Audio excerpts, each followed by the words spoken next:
Siapa sih yang nggak mau hidup sejahtera dan bebas finansial? Tapi terkadang kita merasa sulit untuk mencapainya. Nah, melalui video ini saya akan bagikan beberapa tips praktis tentang kebiasaan sederhana yang bisa dilakukan untuk membantu meningkatkan keuangan kamu.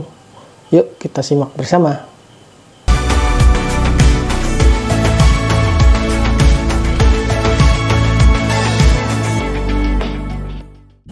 Halo, Haryo di sini ketemu lagi sama saya. Seperti biasa, saya akan membahas tentang investasi, pengelolaan keuangan, dan juga bisnis yang tujuannya untuk bisa bebas finansial. Kali ini saya akan membahas tentang kebiasaan-kebiasaan sederhana yang dapat membantu kita mencapai kekayaan. Kekayaan dapat diartikan sebagai keadaan memiliki sumber daya yang cukup untuk memenuhi kebutuhan dan keinginan hidup. Mencapai kekayaan seringkali dianggap sebagai tujuan hidup yang penting bagi banyak orang. Namun, terkadang sulit untuk mencapai tujuan tersebut karena ada banyak faktor yang terlibat, termasuk faktor ekonomi, sosial, dan psikologis. Namun, dengan menerapkan beberapa kebiasaan sederhana, seseorang dapat memperbaiki kondisi kehidupan mereka dan meningkatkan peluang untuk jadi kaya. Berikut adalah beberapa kebiasaan sederhana yang bisa membantu kamu untuk mencapai tujuan menjadi kaya. Yang pertama, berhenti membayar secara cash. Sistem pembayaran yang semakin maju dan berkembang telah memberikan berbagai pilihan kepada konsumen untuk membayar produk dan layanan yang mereka beli. Salah satu pilihan yang semakin banyak digunakan adalah pembayaran secara non-tunai atau elektronik seperti kartu kredit, debit, dan e-wallet. Seiring dengan semakin mudahnya akses dan keamanan sistem pembayaran ini, semakin banyak orang yang memilih untuk berhenti membayar secara cash. Meskipun cash merupakan alat pembayaran yang paling umum dan mudah digunakan di seluruh dunia, tapi banyak keuntungan loh yang dapat diperoleh dengan berhenti membayar secara cash.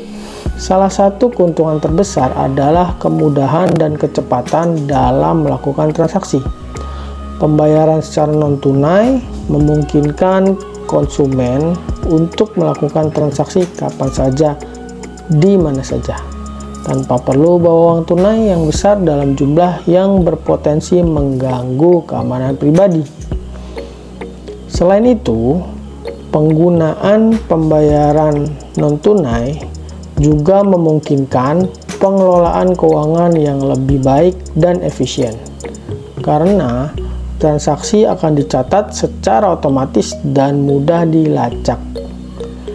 Dengan berhenti membayar secara cash atau non-tunai juga dapat membantu mendorong perkembangan ekonomi digital. Dengan semakin banyak orang menggunakan pembayaran non-tunai, maka semakin banyak pula pelaku usaha yang akan mengembangkan solusi pembayaran elektronik.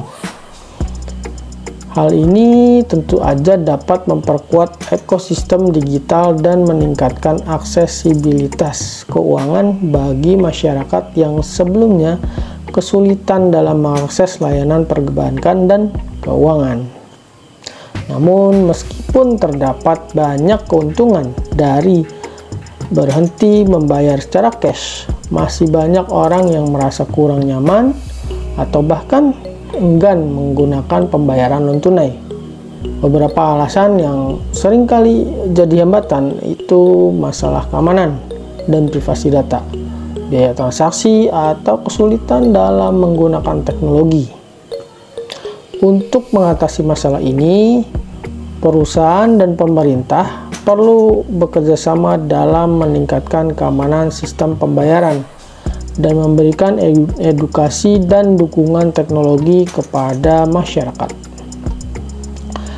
Berhenti membayar secara cash merupakan langkah yang dapat memberikan banyak keuntungan dalam pengelolaan keuangan dan perkembangan ekonomi digital tentunya.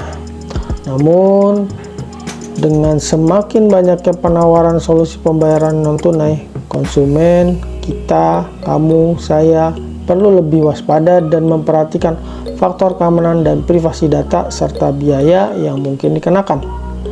Melalui kerjasama antara pemerintah, swasta, dan masyarakat, diharapkan penggunaan sistem pembayaran non-tunai ini dapat semakin ditingkatkan dan memberikan manfaat yang lebih besar bagi semua pihak. Lalu yang kedua adalah berhenti membeli barang yang murah. Berhenti membeli barang murah adalah langkah penting dalam mengumpulkan uang dan kekayaan. Kebanyakan dari kita seringkali tergoda untuk membeli barang murah yang tersedia di pasar, toko online, atau pusat perbelanjaan. Namun, perlu diingat bahwa membeli barang murah sebenarnya tidak membantu kamu dalam mengumpulkan uang. Malah bisa jadi penghambat dalam mencapai tujuan tersebut. Pertama, barang murah seringkali memiliki kualitas yang buruk. Meskipun harganya sangat terjangkau, barang-barang murahan cenderung cepat rusak atau tidak tahan lama. Kualitas yang buruk akan membuat kita terus mengeluarkan uang untuk beli barang baru, sehingga nggak ada yang bisa dihemat malah. Kalau kamu beli barang berkualitas, walaupun harganya lebih mahal, namun seiring dengan waktu, kamu akan menghemat uang, karena kamu nggak perlu beli barang baru secara terus-menerus. Kedua, beli barang murah itu seringkali tidak ramah lingkungan. Produksi barang murah yang mengutamakan biaya rendah biasanya tidak memperhatikan dampaknya pada lingkungan. Ini termasuk penggunaan bahan-bahan yang merusak lingkungan dan metode produksi yang tidak ramah lingkungan. Dalam jangka panjang, dampak buruk pada lingkungan bisa sangat merugikan dan berpotensi menghabiskan banyak uang. Ketiga, beli barang murah itu bisa bikin kamu tidak memiliki prioritas dalam pengeluaran. Terkadang kita beli barang murah yang sebenarnya nggak perlu-perlu amat buat kita beli. Kamu mungkin membeli barang tersebut cuma karena harganya murah, tanpa memikirkan apakah barang tersebut benar-benar diperlukan atau tidak. Ini bisa jadi penghalang dalam mengumpulkan uang, karena kamu nggak bisa menempatkan prioritas pada pengeluaran yang sebenarnya diperlukan. Oleh karena itu, stop beli barang murah. Itu bisa membantu kamu mengumpulkan kekayaan. Dengan menghindari barang murah atau tidak membeli barang murah, kamu bisa memilih untuk membeli barang yang berkualitas, yang tahan lama, dan sesuai dengan kebutuhan kamu. Ini akan membantu kamu menghemat uang dalam jangka panjang, karena nggak perlu terus ganti barang yang cepat rusak. Selain itu, dengan membeli barang berkualitas, kamu juga membantu menjaga lingkungan dengan mengurangi limbah dan dampak buruk pada lingkungan. Terakhir, dengan membeli barang yang benar-benar diperlukan, kamu bisa menempatkan prioritas pada pengeluaran yang penting dan membantu mengumpulkan uang dengan lebih cepat. Berhenti membeli barang murah bisa membantu kamu juga untuk mengumpulkan kekayaan dalam jangka panjang. Dengan memilih membeli barang berkualitas yang tahan lama, ramah lingkungan, dan benar-benar diperlukan, kamu bisa menghemat uang, menjaga lingkungan, dan menempatkan prioritas pada pengeluaran yang benar-benar kamu perlukan. Ini akan membantu kamu mencapai tujuan keuangan jangka panjang, seperti menabung untuk dana darurat, investasi, atau pensiun. Namun, berhenti membeli barang murah juga bukan berarti harus membeli barang dengan harga mahal ya, tanpa mempertimbangkan kualitasnya. Sebaliknya, kita perlu menjadi cerdas dalam membeli barang dan mempertimbangkan faktor-faktor seperti kualitas, kebutuhan, dan budget yang tersedia. Untuk membantu dalam memilih barang yang tepat, kamu bisa melakukan riset dulu sebelum beli. Melakukan riset ini bisa dilakukan dengan membandingkan produk dari beberapa merek atau mungkin toko online yang berbeda. Bisa juga dengan baca-baca review dari konsumen atau cari informasi tentang kualitas produk. Selain itu, kamu juga perlu membuat daftar barang yang memang benar-benar diperlukan, sehingga tidak tergoda untuk membeli barang yang nggak penting. Berhenti membeli barang murah memang bukan hal yang mudah, terutama kalau kamu terbiasa untuk mencari barang dengan harga yang terjangkau. Namun dengan kesadaran dan disiplin dalam pengeluaran, kamu bisa mengubah kebiasaan tersebut. Berhenti membeli barang murah bisa membantu dalam mencapai tujuan keuangan jangka panjang kamu, meningkatkan kualitas hidup, dan membantu menjaga lingkungan. Lalu kebiasaan sederhana yang ketiga adalah auto investing. Auto investing atau investasi otomatis adalah cara yang mudah dan efektif untuk menginvestasikan uang secara teratur dan konsisten. Dengan memanfaatkan fitur auto investing, kamu dapat memilih jenis investasi yang cocok dengan profil resiko dan tujuan keuangan kamu, lalu menentukan jumlah investasi yang akan dilakukan secara otomatis pada interval waktu tertentu.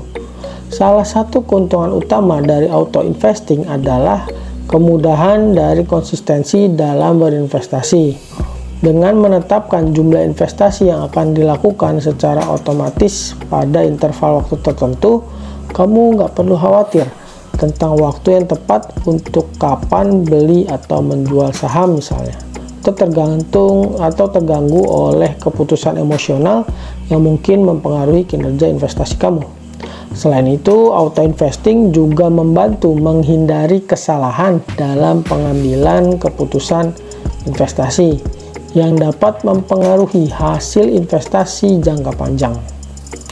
Auto investing juga memungkinkan kamu untuk melakukan diversifikasi investasi dengan mudah. Diversifikasi sendiri adalah strategi yang digunakan untuk meminimalkan risiko investasi dengan mengalokasikan dana ke beberapa jenis investasi yang berbeda. Dalam auto investing, kamu bisa pilih untuk menginvestasikan dana pada beberapa jenis investasi seperti saham, obligasi, atau reksadana, sehingga kamu dapat mengurangi risiko investasi dan meningkatkan potensi keuntungan jangka panjang. Auto investing cocok bagi mereka yang memang tidak memiliki banyak waktu atau pengetahuan tentang suatu instrumen investasi.